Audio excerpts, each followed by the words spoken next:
شب هر صبح روز و یک سر به ستونهای دوکی 404 چجوری بوده براتون؟ کیر یا تخمید 2 سال طول کشید تا اپیزود 2 دکتر رپ بیاد بیرون.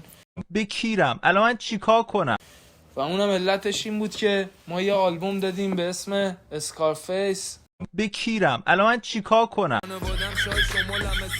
و خیلی از طرفدارای ما وقتی ما رو میبینن میگن آقا داستان اون دعوای استانبول و داستان این اسکارفیس چیه؟ اولا بچه ها دون لفظی بیا که داری وجودش ژنتیکی باشه تو خونت، میگه میام در دکونت، شاخ گوز سرندا تو کونت، میخواد که بیاد بالا از سر فوش آلبوم دادم. حالا شما خودتون خیلیاتون میدونید، حالا برای اونایی که نمیدونن 25 تا موقعیت پنالتی داشتیم هیچ کدومو نگرفتن.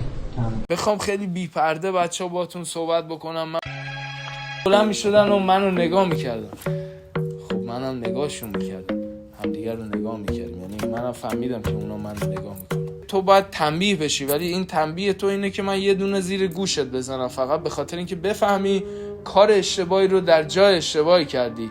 توپاک یه اینترو داره، من هر وقت گوش میکنم قلبم میلرزه، میگه ماما گاشاد، میگه ماما من تی خوردم. Think about me every night, oh, is it that sweet? I can